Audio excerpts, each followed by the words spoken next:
Our next speaker is Renae Bebbington, CEO of Milligan. Milligan was the first community centre in WA to use human-centred design to design their service offerings that transforms the way the community centre operates. It's been an integral part of Bunbury for 30 years, and in 2019 the Milligan team won the State Award for Place at the Link West Awards, an accolade that celebrates the community centre's presence and builds on its strengths. And Amanda danced obviously way too hard back in 2019. The leg is still gone. Could you please put together a big round of applause for Renae Bebbington? Not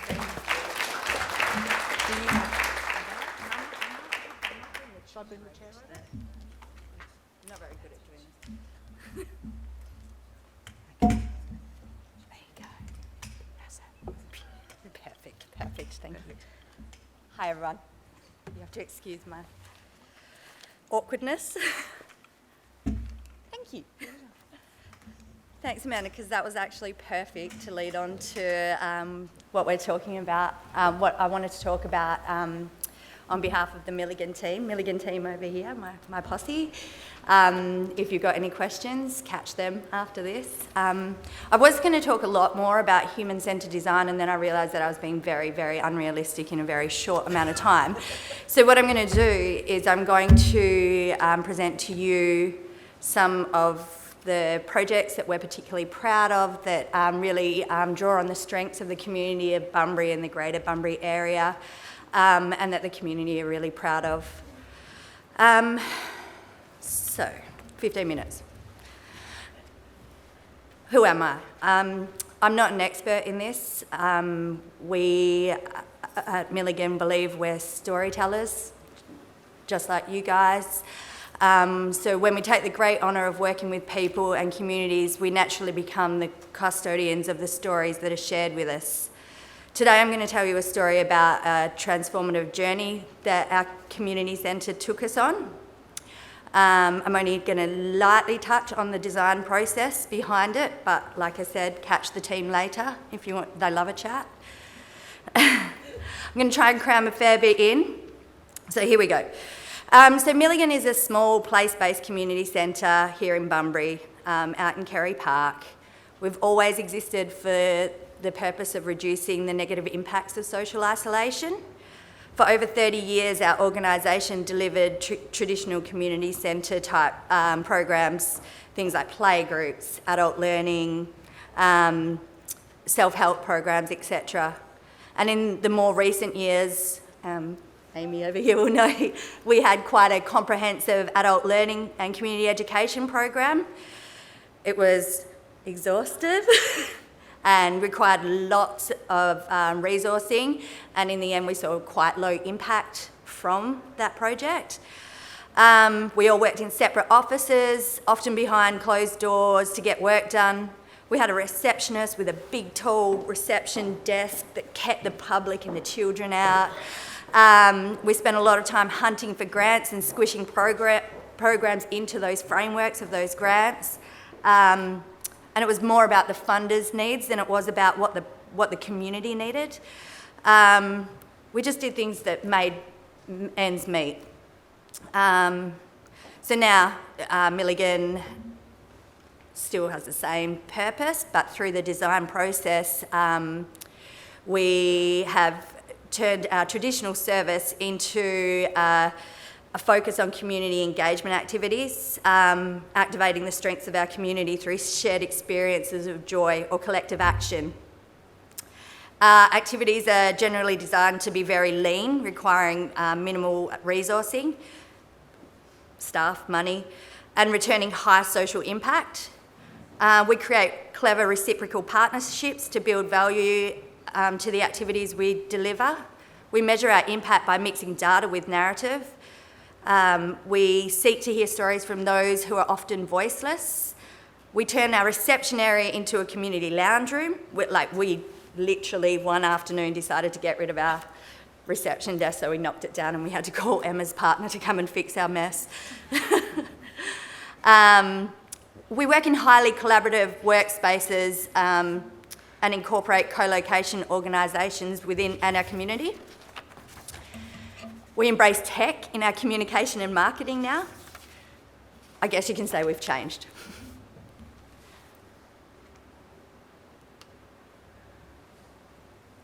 So this is what our organisation chart looked like when we were running the community education program. There was around 8 lines of management for 8 part-time staff, a board, handful of community education providers and a bunch of volunteers. And I spoke to the team about this when I was developing this original slide deck some time ago, and we reflected on what this traditional structure did internally to our culture. And they use words like disempowering, isolating, overwhelming. Our communication systems were really poor and unsuitable for this structure, and it was common that team members had no idea what was going on in other projects within the same building that we were working in. And then we moved to this within 6 months. It wasn't easy. It's very simple. It wasn't easy. It was massive cultural change. So it's a somewhat flat level structure now with a focus on team, culture and leadership. The organisation structure has been designed so that decision making is always shared, regardless of a person's role in the team. So we say if you're making decisions by yourself, you're stuffing up, you're not doing it right. We abolished structured JDFs and moved to strengths-based, aspirational-based, flexible JDFs. Our team has a values-based commitment now, a commitment to the journey, faith in the process, lifelong learning, commitment to team over ego, creativity, and a promise to have fun and laugh often. I'm not going to go into this stuff with you guys today, but if you want to know, it's cool. I'm just going to give you a quick overview of the process and some context before we go into some of the case studies. So in part of the design process is the understand, ideate and experiment stage. So this is what we use. This is similar to what Amanda was talking about around wicked problems. So to understand, we have lots and lots and lots and lots and lots of community conversations. We collect rich narrative, we identify common themes, and we formulate the design question. And then we get to the ideation stage, which is where we get really creative. We brainstorm possibilities, and then we NUF test, which means new, usable, or feasible, or all three. And then we experiment, which is where we're creating lean prototypes. This will all make sense as we go along. Bring them all together, and I'm going to break it down now. So when you hear the term community consultation, what comes to mind? Surveys. Surveys, expensive consultant fees, fat reports full of data and expert assumptions. We often hear the voices of those people that are passionate or invested in this subject, or people that have access to the consultation process. But what we don't often hear is the voiceless people, the people that are hard to find, and they're the people that we really need to amplify right now. In our understanding process in the early redevelopment, we set up a pop-up community centre in the CBD. What is it now? It used to be a tattoo shop, Good Earth. Set up this with community partnerships, really discounted rent, and we pretty much pulled it together in about 2 weeks. And we ran for 9 weeks just before Christmas. We opened our doors and shared and made hundreds of coffees, ran bunches of workshops, discussion groups, spent lots of time with the community. We had people that were sleeping rough coming in and sharing lunch with us and conversations.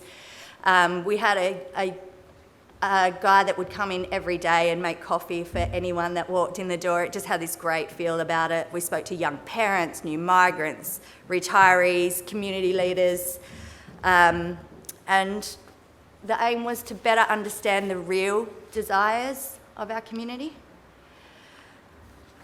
And this is what we heard from people.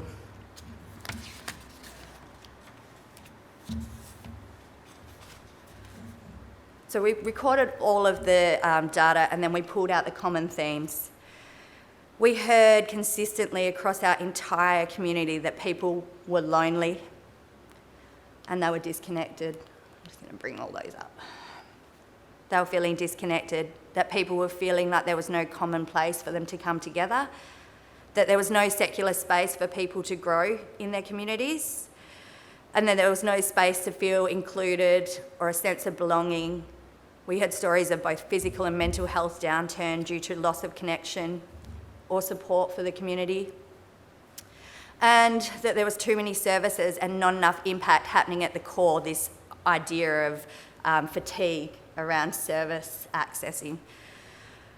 So the design question became simply this: how might we create opportunities for community to connect? We used a bunch of creative tools and came up with a bunch of possibilities of lean prototypes, secret suppers, lunchtime learnings, participatory art projects, repair cafes. We had lots of fun. Oh, 5 minutes, okay. I'm going to play this video for you then.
I like to share a bit of narrative. I'm going to share one from Crystal, who's not here today, but her husband. He said, "You guys from Milligan are genius because now I can drink beer on a Tuesday night and not feel guilty." But one of the true stories that came out of here was on the 1 year anniversary, and we asked people to come and see us and tell us what they thought and how this had impacted them. And this one man, he came to Crystal and he said, I have suffered from post-traumatic stress disorder, depression, anxiety, pretty much my whole adult life. And he said, I forced myself to come here because I love music. And he said, I used to come here by myself and I kept coming and coming. And he said, but now I come with all of these people here. These are my friends. And he said, this is the best medicine I've ever had for my mental health.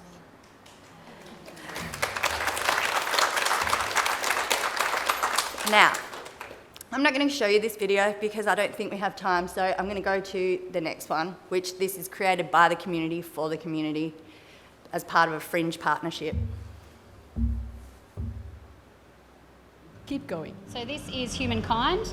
It's a pop-up art installation where people sit down on the couch, pop some headphones on, and they listen to compliments and gratitudes from strangers around Bunbury that have been collected. My partner is the most amazing mother that I could wish to co-parent with, and she's amazing, and I am thankful for her every day. I think you're great. The idea is that you walk away with your heart full of kindness and gratitude, and that flows out throughout your day. I'm grateful for my family. They all live up in Perth, so I miss them a lot.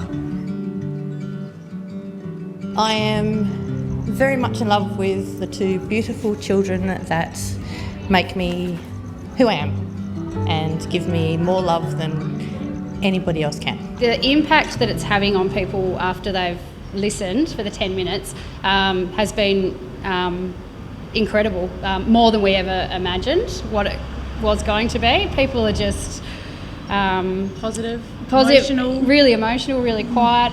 They're sharing some really beautiful stories with us, some real raw feelings, and it's just bring that human connectedness back to basic. I guess, yeah, back to basic kindness. Thank you for being lovable. At the moment, with a lot of tragic news happening around Australia and the world, this is just bringing it back to, like Sonia said, basic human kindness. And I think we all have it and we all need it, but I think it's really lovely to be reminded every now and again that to just focus on what's important and be grateful for the important things in your life and the important people in your lives. It's a love message for Bunbury, this beautiful, peaceful, perfect place that we're fortunate enough to live in. We found that really interesting, that people found the place they live to be the place to be the thing that they wanted to talk about, the thing that they wanted to say that they were grateful for, and it was really beautiful. We were kind of like, oh wow, we didn't expect anyone to pick a physical place where they live. I would just like to say that I'm grateful and thankful for all the great friends that I have that stand by me when I'm not feeling well and are there to rejoice when I am. Always about the kindness. Yeah, we're always wanting Caring is cool. promote these. And she's moved on from the giving and receiving. It's kindness is cool. Yes. I wish everyone has a nice day. To every family, I wish they have done loveliness, and I wish they be really good to them, to other people, even if they don't know them. I still get like a tear in my eyes when I watch this. So created by the community for the community. Quickly, key learnings for us as a team were make sure you understand your capacity and capabilities. We learned these the really hard way. Challenge your assumptions, always. Stay true to your mission and purpose. Never compromise on that. Question everything and listen deeply. Ego is a dirty word. Strive for small wins and have fun. I'll talk about that another day. Someone give me more time to talk next time. And anyone who's not following, make sure you look up Yellow Dal Yallup. She's about to emerge in the Dal Yallup community, and it's a really exciting project that we are partnering with Investing in Our Youth on. So get on board with that. World Dance Day. The end. And also, I just wanted to point out the legends at Lomax Media put together all of our audio and videos for us. They're absolute legends, and we love working with them. Thank you.